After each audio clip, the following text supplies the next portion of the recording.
Hi viewers. இன்னைக்கு April 18 Siragadikka ஆசை serial என்னாச்சுன்னு சொல்லி பார்க்கலாம்க்கு முன்னாடி சேனல் சப்ஸ்கிரைப் பண்ணாதவங்க மறக்காம சப்ஸ்கிரைப் பண்ணுங்க.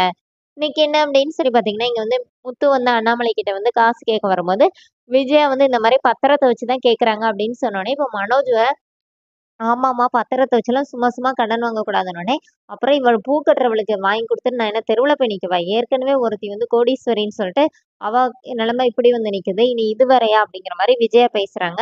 இப்போ உடனே முத்து என்ன சொல்றாருன்னா, "நான் என்ன சொல்ல வரேன்னு கேட்கிறீங்களா? உங்க பத்திரம்னா எனக்கு தேவையே இல்ல. அத வச்சுலாம் நான் காசு கேட்கவே இல்ல." அப்படின்னு சொல்லிட்டு, இப்ப மீனாவும் அதே மாரி தான் சொல்றாங்க. அவர் வந்து என்ன கேட்க வந்தாருன்னுலாம் எனக்கு தெரியாது. ஆனா கண்டிப்பா உங்ககிட்ட வந்து கேட்க மாட்டாரு அப்படிங்கிற மாரி சொன்னோனே, இப்ப அண்ணாமலை கிட்ட முத்து வந்து இந்த மாரி பாட்டி கிட்ட கேட்கவா? அப்படின்னு சொல்லி கேட்டோனே, அத ஏன்டா என்ட்ட கேட்கிற? பாட்டிட்டயே கேட்க வேண்டியதுதானேன்னோனே, இல்லப்பா உன்கிட்ட ஒரு வாட்டி கேட்டுட்டு அப்புறம் பாட்டிட்ட கேட்கலான்னு இருந்தேன்னோனே, சரின்னு சொல்லிட்டு அண்ணாமலை சொல்லிடுறாரு. இப்ப விஜயா போயிடுறாங்க. இப்ப அவங்க என்ன சொல்றாங்கன்னா, நீங்க குடுக்க மாட்டேன்னு சொன்னனால தான் இவங்க இந்த மாரி மாத்தி கேட்டாங்க அப்படிங்கிற மாரி பேசிக்கிறாங்க. இப்ப விஜயா வந்து பார்வதியோட வீட்டுக்கு வந்து கேசரிலாம் செஞ்சு சிந்தாமணிய வர சொல்லி அவங்களுக்கும் குடுத்து, வீட்ல நடந்த விஷயத்த வந்து சொல்றாங்க. அவங்க வந்து ரூ. 2,50,000 காசு கேட்டுட்டு இருக்காங்க. அவங்களுக்கெல்லாம் கிடைக்காது. இந்த ஆர்டர் எப்படியும் உங்களுக்கு தான் வரும் அப்படிங்கிற மாரி இவங்க 2 பேருமா பேசிக்கிறாங்க. இங்க என்ன ஆகுதுன்னா, மீனா போய் அந்த ஃபைனான்சியர பார்த்து காசு கேட்கறாங்க. அவர் வந்து எப்பனாலும் வந்து கேளும்மா நான் தரேன்னு சொல்லியிருந்தார்ல.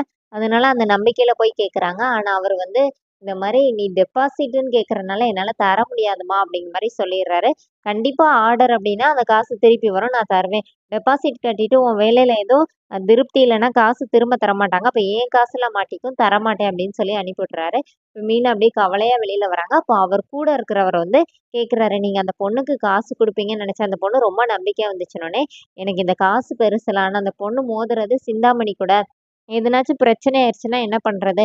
பாவம் அந்த பொண்ணு இப்ப தான் வளர்ந்து வந்துட்டு இருக்கா. அவளுக்கு எப்போ உதவணும்னு எனக்கு தெரியும்." அப்படிங்கிற மாரி அவர் வந்து சொல்லிடுறாரு. இப்ப மீனா வந்து இந்த விஷயத்த முத்துக்கிட்ட சொல்றாங்க. இந்த மாரி அவரு வந்து காசு தரல அப்படின்னோனே, "நான் அம்மா வீட்டுக்கு போறேன்னோனே, சரி கவலைப்படாம போ. வேற எதுனாச்சும் காசுக்கு ரெடி பண்ணலாம்." அப்படின்னு இவங்க பேசிக்கிறாங்க. இங்க என்ன ஆகுதுன்னா, ரோட்ல போயிட்டுருக்கும்போது டிராஃபிக் போலீஸ் அருண் வந்து முத்துவோட கார நிப்பாட்டி, "நீ குடிச்சிருக்கியா? ஊதி காட்டு" அப்படிங்கிறாரு. "இல்ல கேஸ் போட்டுருவேன்னோனே, என்ன கேஸ் போடுவீங்க?" அப்படின்னு சொல்லி முத்து கேட்குறாரு. அதோட என்னோட எபிசோட் ரன் பண்ணிட்டாங்க. தேங்க்ஸ்.